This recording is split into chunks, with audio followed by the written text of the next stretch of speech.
II Samuel 2 अमोनितांचें झूज सोलोमनाचो जुल्म.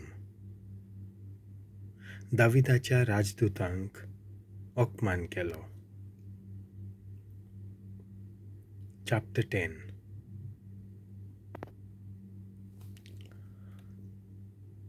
थोड्या कालान राजा नाहाश अम्मोनाचो राजा सोंपलो आणि हानून ताच्या पुतान राजाचीं सुत्रां आपल्या हातांनी घेतलीं.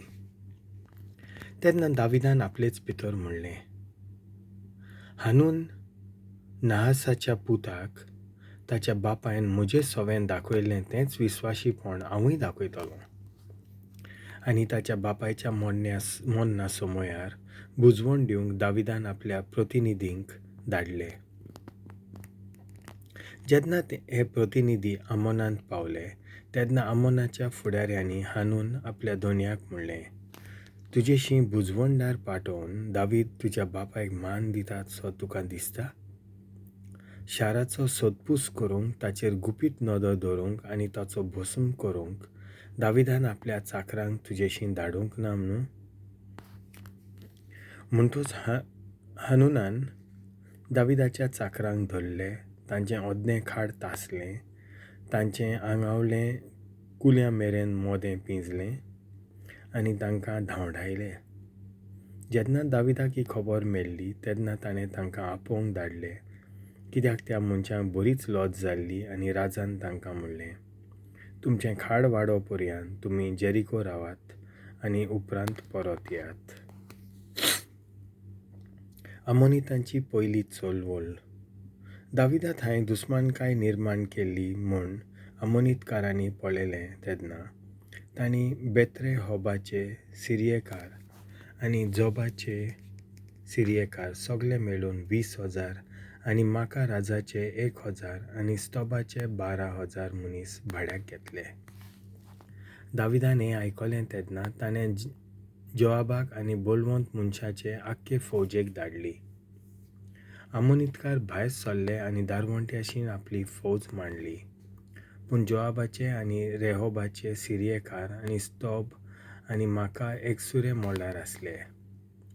दुस्मानाच्या फौजांनी आपणाचेर फाटल्यान तशें फुडल्यान आक्रमण करूंक जातलें तें जोआबान पळयलें तेन्ना ताणें इस्रायेलांतल्या बऱ्या झुजाऱ्यांक वेंचून काडले आनी सिंहकारांच्या फौजांक फुडो करूंक तयारेन दवरले. आनी उरलेल्या लोकांक आमोनितां आनी आड झुजूंक तयार करचे खातीर ताणें तांकां आपल्या बाबा अबिशाया आदीं केलो. आनी ताणें म्हणलें, सिरियेकार म्हाका खर पडले जाल्यार तूं म्हज्या आदाराक ये. तुका खर पडलें जाल्यार हांव तुज्या आदाराक येतलों. घट राव, आमचे पोरजे पासत आनी आमच्या देवाच्या शारां खातीर आमी काळजीदार जावया. सर्वेस्पर आपले खुशे प्रमाणे करूं. सिरियेकारां आड झूज मांडूंक जोआब आनी ताचे बराबर आसलेलो लोक लागीं सरले आनी सिरियेकार तांचे मुखार पडून गेले. जेन्ना मोआबीतकारांनी सिरियेकार पडून गेले म्हूण पळयलें तेन्ना तेय अबिशाया सरशिले पडून गेले आनी शारांत भितर सरले. म्हणटच जोआब आमोनितां सरशिलो पत्तलो आनी जेरुजाल्याक आयलो. सिरियेकारांचेर जैत. इस्रायलाचे फौजेन आपणाचेर जैत वेलें म्हूण सिरियेकारांक कळटच तांणी सगळे आपले फौजेक एकठांय केली. हदादेझरान मनीस धाडून नदी पलतडी आसलेल्या सिरियेकारांक आपोवन हाडले. ते हेलामांत आयले.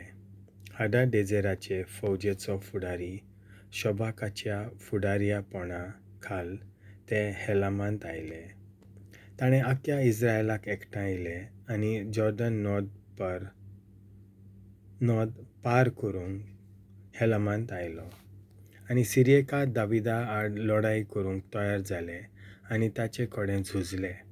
आनी सिरियेकार इस्रायला सरशिले पडून गेले.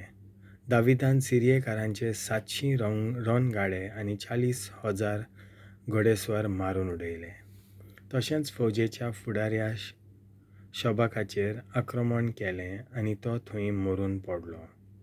इस्रायला मुखार आपूण हारले म्हूण हदादेजेरा खाला आसलोल्या राजांनी पळयलें. तेन्ना तांणी इस्रायला कडेन शांती केली आनी ताचे चाकरेक लागले. ह्या फुडें आमोनीतकारांक आदार दिवंक सिरियेकार भियेले. देवाचें उतर